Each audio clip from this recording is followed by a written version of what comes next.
हरे कृष्णा। हरे Krishna. Ekadashi drama आज है, तो हम सब मिलकर आज हरे एकादशी का ड्रामा करेंगे, जो है कि भगवान राधा रमन का प्रकट्य के बारे में हम सब जानेंगे, जिसमें नरेटर का रोल रोहिणी कृपा प्रदायिनी देवी दासी कर रही हैं और गोपाल भट्ट का रोल प्रीतिमय नंद प्रिया देवी दासी, और सेठ जी का रोल दिलीप प्रभु जी कर रहे हैं, और महाप्रभु का रोल महामंजरी माता जी कर रही हैं, और ब्रजवासी का रोल मुकुंद प्राण प्रभु जी कर रहे हैं। हरे कृष्णा। भगवान तथा उनके भक्तों के बीच की लीलाओं को समझना साधारण मनुष्य के लिए अत्यंत कठिन है। हमने भगवान के विशेष विग्रहों की लीला सुनी है, जैसे कि साक्षी गोपाल जी का चलकर आना और खीर चोरा गोपीनाथ का श्रीलपाद माधवनपुरी के लिए खीर चुराना इत्यादि। आज हम सब आपके सामने एक ऐसी ही भगवान की लीला प्रकट करने जा रहे हैं, जिनका नाम है श्री श्री राधा रमन जी का प्रकट्य। जब श्री चैतन्य महाप्रभु रंगा क्षेत्र में आए थे तो चातुर्मास का समय था। तब महाप्रभु ने वेंकटेश भट्ट के घर निवास किया। श्री वेंकटेश भट्ट का एक पुत्र था, जिनका नाम था गोपाल। बचपन से ही महाप्रभु गोपाल पर अत्यधिक कृपालु रहे।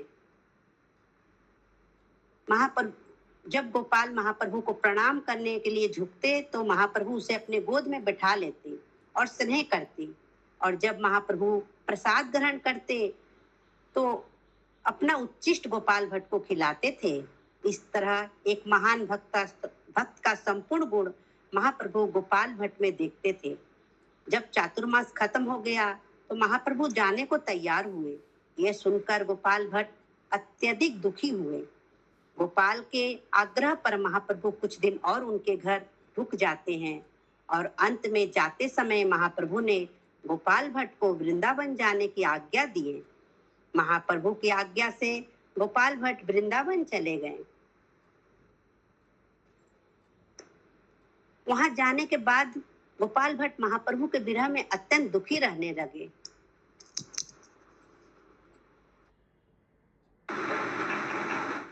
हे महाप्रभु, हे मेरे नाथ, आप कहाँ चले गए?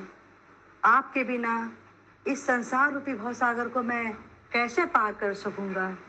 आपने तो सदा मुझ पर अपनी कृपा की है। आपने ही मुझे दीक्षित किया है और मुझे अपने माता पिता की सेवा करने को कहा था, और आप ही की आज्ञा से आज मैं वृंदावन धाम में हूँ। परंतु आपके बिना तो ऐसा लगता है मानो इस शरीर में प्राण ही न हो। आप कहाँ चले गए महाप्रभु? हे महाप्रभु, मुझ पर कृपा कीजिए, मुझ पर कृपा कीजिए। इस तरह गोपाल भट्ट गोस्वामी महाप्रभु के विरह में विलाप करते करते सो जाते हैं, और रात्रि के समय महाप्रभु गोपाल भट्ट के सपने में आते हैं। हे गोपाल, उठो, सुनो। अगर तुम मेरे दर्शन के अभिलाषी हो तो तुम्हें नेपाल की यात्रा पर जाना होगा। इस तरह गोपाल भट्ट गोस्वामी महाप्रभु की आज्ञा से नेपाल की यात्रा पर निकल पड़ते हैं, और यात्रा करते करते एक दिन वो गंडकी नदी के पास पहुंचते हैं, और वहां स्नान करने के लिए वे जल में प्रवेश करते हैं।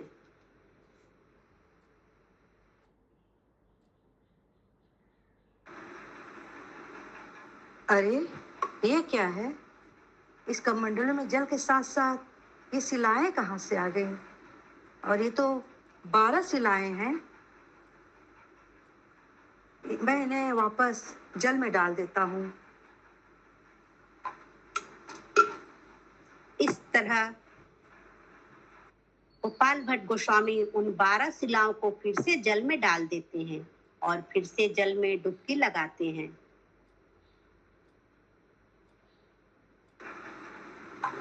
अरे, ये कैसे संभव है? मैंने तो इन्हें जल में डाल दिया था, फिर ये मेरे कमंडल में कहाँ से आ गया? ये अकस्मात हो नहीं सकता।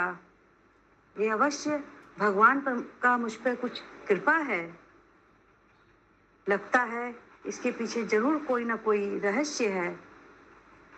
मुझे महाप्रभु ने यहाँ आने के लिए कहा था। स्वयं अवश्य उन्हीं की कृपा मुझ पर हुई है। हे महाप्रभु, मैं सदैव इन शालिग्राम शिलाओं को अपने पास रखूंगा और मैं इनकी सेवा करूंगा। हरे कृष्णा, हरे कृष्णा। और इस तरह गोपाल भट्ट गोस्वामी इन 12 शालिग्राम शिलाओं की सेवा करने लगे और वे जहाँ कहीं भी जाते ये शालिग्राम अपने साथ लेकर जाते। इस तरह सेवा करते करते बहुत दिन गुजर जाते हैं। एक दिन एक सेठ जी वृंदावन में आए। वो सेठ गोपाल भट्ट की सेवा, भावना और भक्ति के विषय में सुनकर बहुत ही प्रभावित हुए और गोपाल भट्ट गोस्वामी से मिलने की इच्छा प्रकट हुई। भाई, क्या आप मुझे गोपाल भट्ट से मिला सकते हैं? मैं उनसे मिलने की इच्छा लेकर वृंदावन आया हूँ। क्या आप मुझे उनका पता बताएंगे? अरे अरे सेठ जी, ये वृंदावन है। यहाँ तो हजारों की मात्रा में साधु आते जाते रहते हैं। आप किनकी बात कर रहे हैं? सेठ जी, क्या आप स्वामी जी से मिलना के बहुत उत्सुक हैं? तो आप भी श्री राधा रानी से प्रार्थना कीजिए। वे आपको जरूर स्वामी जी से मिलवा देंगे। राधे राधे। और इस तरह एक दिन सेठ जी को गोपाल भट्ट गोस्वामी का दर्शन हो ही गया। प्रणाम स्वामी जी, मैं आपके दर्शन से धन्य हो गया हूँ।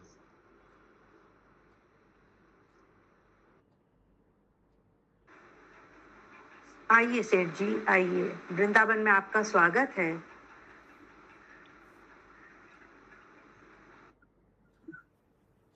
सेठ सेठ तो आप हैं जो भगवान का सेवा और प्रेम का अमूल्य धन पाए हैं। मेरा जीवन तो आपके दर्शन से सफल हुआ है। स्वामी जी, मैं ये तुच्छ भेंट आपके शालिग्राम के लिए लाया हूँ। कृपया इसे स्वीकार करें। सेठ जी, ये तो वस्त्र और ये आभूषण है। मेरे शालिग्राम तो ना ही वस्त्र पहनते हैं और ना ही आभूषण। हे सेठ जी, आप इसे किसी मंदिर में दे दीजिए। इनसे इनको सुंदर विग्रहों को पहनाया जाएगा, जिससे वो विग्रह बहुत सुंदर लगेंगे। नहीं नहीं स्वामी जी, मैं ये वस्त्र और आभूषण तो केवल आपके शालिग्राम के लिए ही लाया हूँ। कृपया इसे स्वीकार कीजिए, कृपया इसे स्वीकार कीजिए। जैसी महाप्रभु की इच्छा।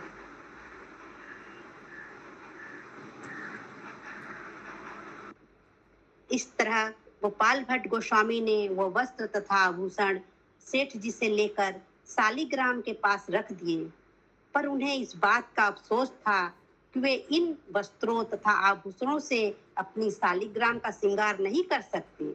इस तरह उनकी चिंता बढ़ती जाती। एक बार नरसिंह चतुर्दशी के दिन गोपाल भट्ट गोस्वामी इसी ध्यान में मग्न थे कि किस तरह भगवान आधा पुरुष और आधा सिंह के रूप में स्तंभ से नरसिंह देव के रूप में प्रकट हुए। ऐसे सोचे में डूबे गोपाल भट्ट गोस्वामी नरसिंह भगवान से प्रार्थना करने लगे। हे भगवान, आप तो परम कृपालु, परम दयालु हैं। आपने अपने भक्तों की इच्छा पूरी करने के लिए आपने अनेक लीलाएं की हैं और आप प्रहलाद महाराज की इच्छा पूर्ण करने के लिए आप एक स्तंभ से प्रकट हुए थे। हे प्रभु, तो क्या आप इस अपने दीनहीन दास के लिए एक सुंदर विग्रह का रूप नहीं ले सकते, जिसे मैं अपने हाथों से वस्त्र पहनाऊं, श्रृंगार करूं, उनके लंबी भुजाएं हो, सुंदर कोमल पांव हो और चेहरे पे मनमोहक मुस्कान हो। हे महाप्रभु।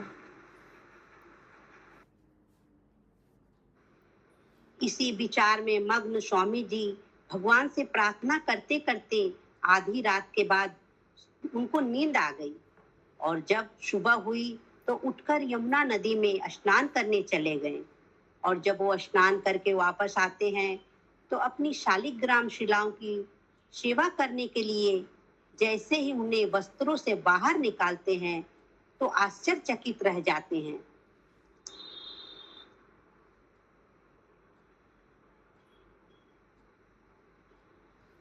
कभी आप अनम्यूट कीजिए। म्यूट।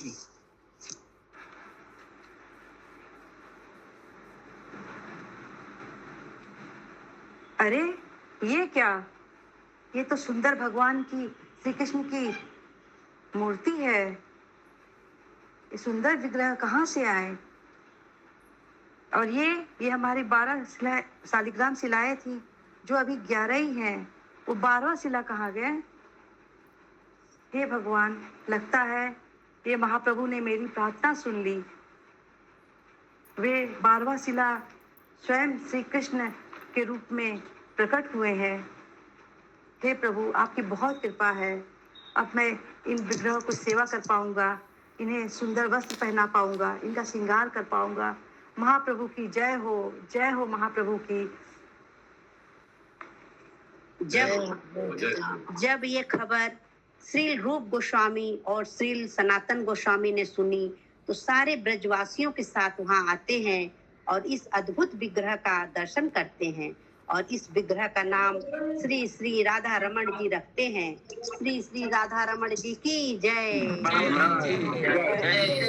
कृष्ण हरे कृष्ण हरे हरे हरे राम राम राम हरे हरे।